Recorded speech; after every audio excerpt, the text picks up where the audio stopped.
Good afternoon, everyone, and welcome. This is Twist Gaming, where you get to play board games with us. Pointing at you. We're coming to you live here from Dice Tower Con 2019, bringing you all the board game coverage all week long. As usual, I'm Matt, I'm Ann. and we are joined today with the one, the only, the James Hudson from Skybound Games. What up, y'all? James, how you doing today? I'm great. How are you? I'm doing just well. Thank you for asking. Yeah. Ann, how about you? You okay over there? I'm doing good. I'm really excited to have you back with Grimm Masquerade Yeah. and to see the progress from when we looked at the game last year till now. I think that's probably one of my favorite things about doing these shows is Sure. seeing, first looks and where it's come from point A to point Yeah. B. See the evolution of these Yeah. games. This game has evolved a lot since last year. So. Before we jump into this, I wanted to talk real quickly. You have a new show out, Yeah. and that's right. just wanted to talk to our audience, let them know what you've got going on. Sure. Yeah. It's called Starting Roll, and we sit down with inspirational people from the industry. And it's not a how-to play. It's not a playthrough or anything like that. They bring a game that was important to their kind of board game journey, as you would, and everybody gets to pick exactly what they want. And we just really have a deep, more intimate conversation about how they got started, where that game kind of did something for him. So like Rodney came in and he brought Mansions of Madness. Oh, Yeah. And he said it's not his favorite game ever, but it's the game that really launched his channel and gave him a career. Yeah. Right? Suze came in and she brought her 1995 Robo Rally with metal miniatures. oh that's awesome. Because that's when she really fell in love with board gaming. And then just this week, our latest episode was Ivan Van Norman, and he brought in Hero Quest. And he was Of just talking course. about how his mom bought it for him, and it was one of the first things that he was DMing for his friends, and they were running through that, and it turned him into one of the things that turned him into a big nerd. That's fantastic. Yeah. Seeing the gateway item that actually brought these people into the industry. It's fun because some people are going to bring in their gateway, and some people are going to bring in just something that was Christina Ariel, she's one of our episodes down the line, and she brings in X-Men Alert adventure game from 1992.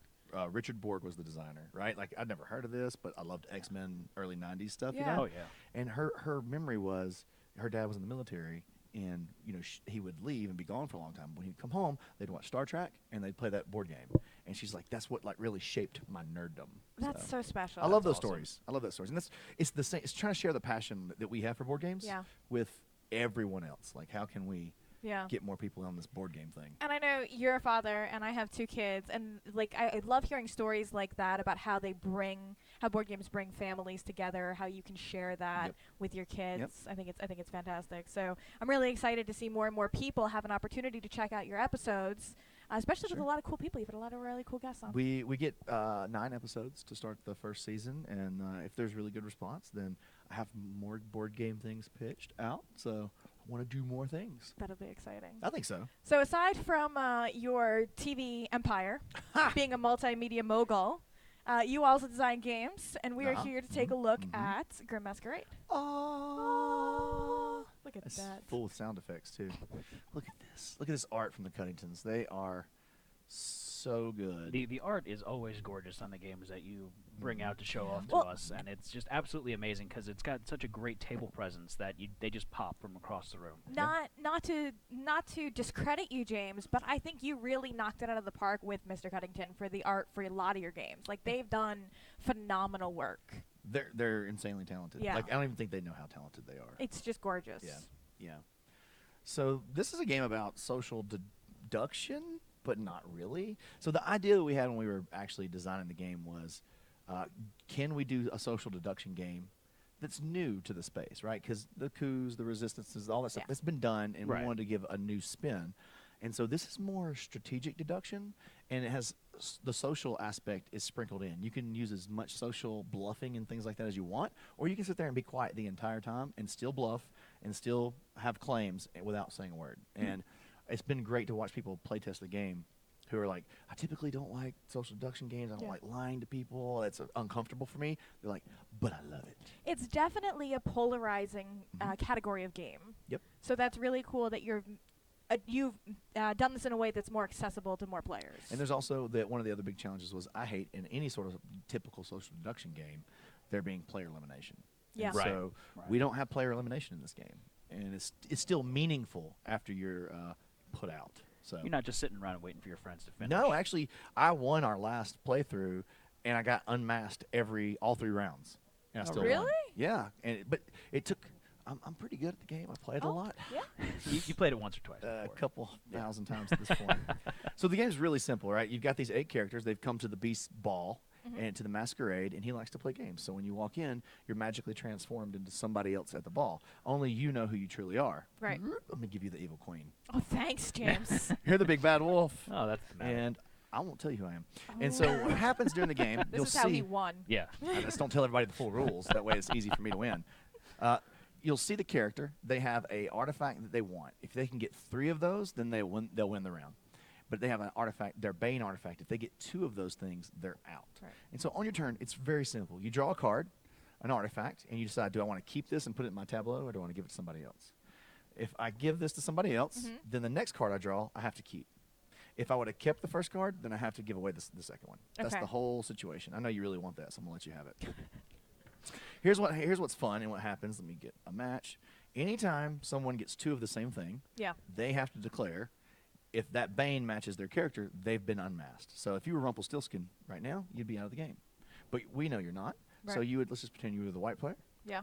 You'd mark that. So now we can see. I'm not who that is. So you That's- have it's no Ah. longer that short. So I have ADHD, which impairs short-term memory. So these kinds of things, while in some aspects may make a game easier, I love it because it's one less thing that I have to Parse. administratively handle during a Yep. game, and I can just enjoy the game. And so in the case, like everything that you do in the game gives away information. So Right. while I learned something about you. However, I also gave you 2 artifacts. Well, if you were the evil queen, What? you only need 1 more to win. Uh-oh. But if you're not the evil queen, or if you even want to bluff that you're not, you Right. can discard on your turn at the end of your drawing and giving. Yeah. You can discard 2 cards, and it powers one of these 3 actions. So you've got point the finger, which is like, you, sir, are Cinderella. No, I'm not. Patrol.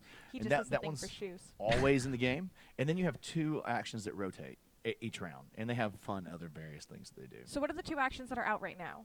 We have Start the Dance, which is choose an artifact to pass left or right, and all other players pass a random artifact in that direction. Interesting. So if someone to your right or left has one of your artifacts that you need, and you have something that you don't care about, you can be like, I'm passing this way, and you're hoping that you get something from the player that you need. Their choice? No, they have to do it randomly, but the player who Ah. feels it gets to give away the one that they want. Gotcha. And then you have this one is Thoughtful Gift. Choose an artifact to give to a player. They must give you 2 random artifacts. So it starts How moving things thoughtful. around.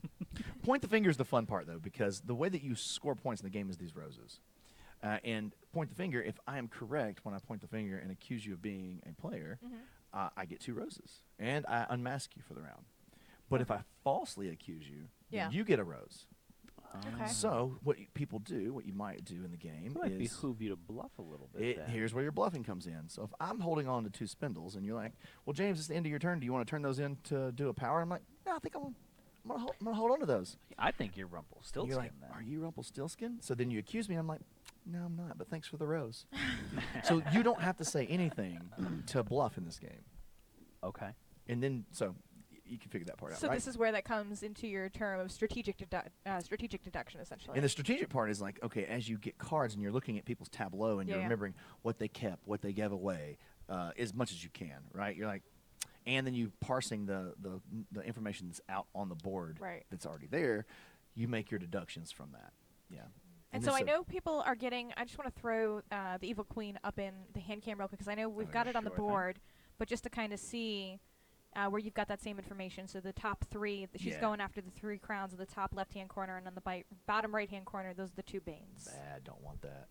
So let's pretend that, I ousted you. I pointed the finger. You were the evil queen. You're out of the game. I am. And let's say that these cards were in your tableau. Okay. When it comes to your turn, you are unmasked. You won't be able to win the reward for the round. But here's what you're able to do. You get to scoop your tableau up into your hand. Yeah. On your turn, you'll draw a card, Okay. and you can still play cards onto our tableau. Okay. If you were to give, let's see, I'm this person. Let's just say person. you He did still this. hasn't told us. No, Yeah. You know I'm that?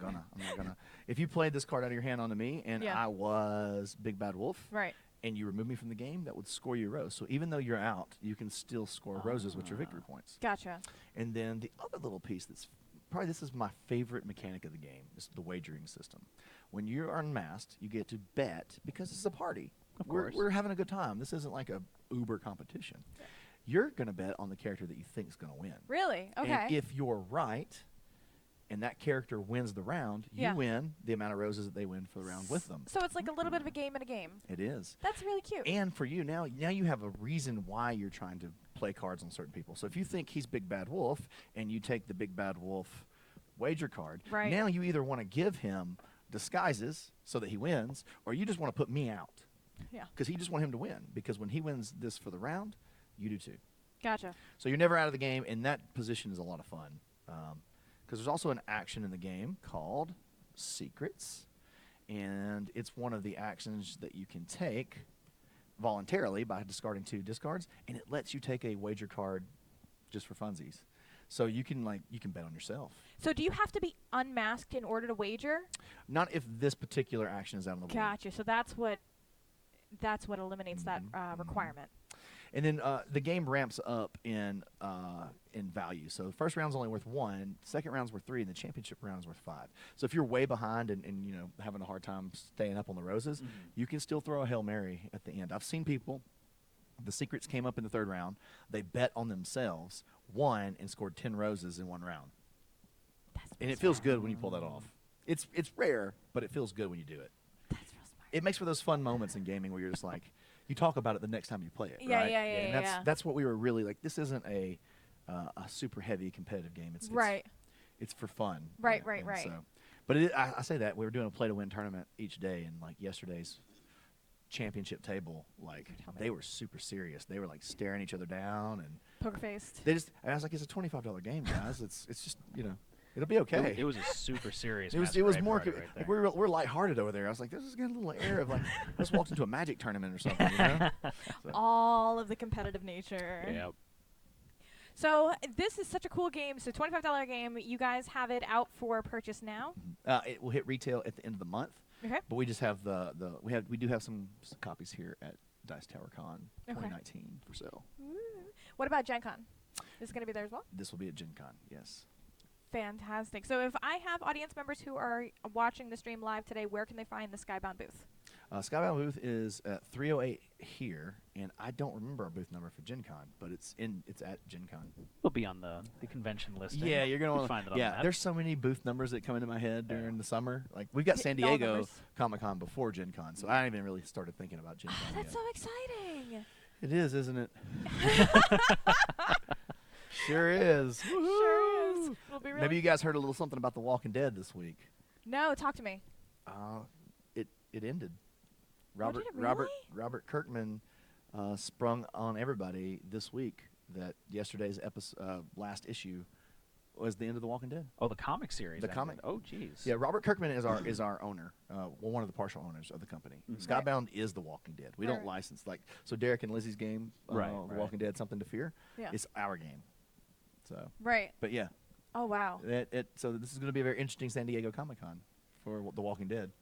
There'll be I guess there'll be a lot of hype around it, right? 16 years the comic's been running. Wow. So, but Robert, he's had this in place for 4 years. 16 years is a long time to work on a creative project and to continue to create content that you love.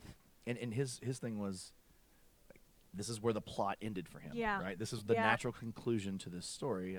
So I think he's heartbroken and also elated all at the same time. Yeah. It's like watching your baby grow up and go into the world.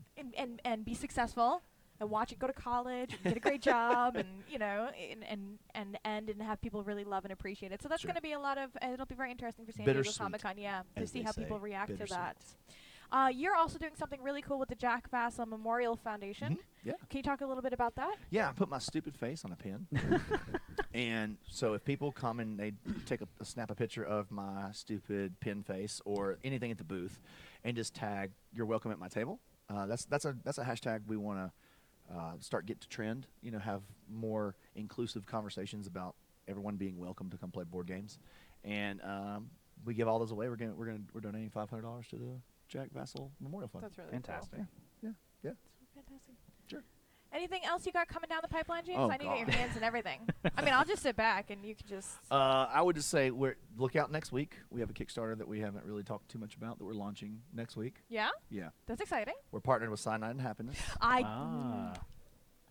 Look, I asked you a question on that Facebook post, and I would like to know my when IJS. So just next week. things are happening. That's very exciting. I'm And really then excited. we also have Wonderland's War that we're working on that will be this October-ish. What is that? Wonderland's War is a bag building area control. So like imagine if you took Quacks of I never said this right. Quacks of Quedlinburg Quedlinburg? and mixed it with Blood Rage. Okay, first of all, what? Yeah, exactly. Yeah. All I see is the art. Like, it was just that. Well, was and we've immediately got what I Manny went to. Tremblay doing the art, and I feel like Dice Throne. If you've seen Dice Yeah. Throne, that's Okay. Manny Yeah. Tremblay. Yeah. It feels like his art was made for Alice in Wonderland. Like it's whimsical, it's beautiful, and everything he's making is just like I see it, and I'm just like I want to play this game. Oh, that's Yeah. fantastic. Yeah, That's yeah. really cool. So we're really excited about that game. It's really a lot of fun. So. Yeah, That's we've got 1,000 other things going on. You guys, we don't have time to listen to that. We'll Where everybody can will go our- to sleep. Where can our audience catch up with you and learn about all the other things you have your hands in? I'm pretty active on Facebook, Instagram, Twitter, all those places, whatever your preference is. You can always look up Druid City Games or Skybound Games or James Hudson. That'll usually point you to something. Yeah. Awesome. Yeah. You're pretty James, easy to find. I know you are super busy. I know you're running around, and we really appreciate you taking the time Sure. to come hang out with us. Yeah, thanks for having me. I really appreciate it. Yeah, yeah. Thank you so Thanks much. for having me. Thanks for coming on. Next time I'll make my hair purple. It was purple. I'll hold you it to was that. It was a purple mohawk at once. I can find a picture. It was. Yeah, that's It true. was pink and green. It was all kind of colors. It's got to go back to purple. When I bleached it, it died. It fell out. We get Like- you the hair wax. Yeah, gosh. Oh, the hair wax. Yeah. Makes life easy. Yeah, yeah. I mean, you guys don't commit, but I just. All right, so thank you, Ann. And thank all of you for watching at home. That's going to conclude today's interviews here at Dice Tower Con 2019. But join us in a little bit as we bring you some live special events Woot woot. throughout the evening here. But signing off for now, though, I'm Matt. Oh, man. I'm James. Have a good one, everyone, and we'll see you soon. Later, y'all. Bye-bye. Bye.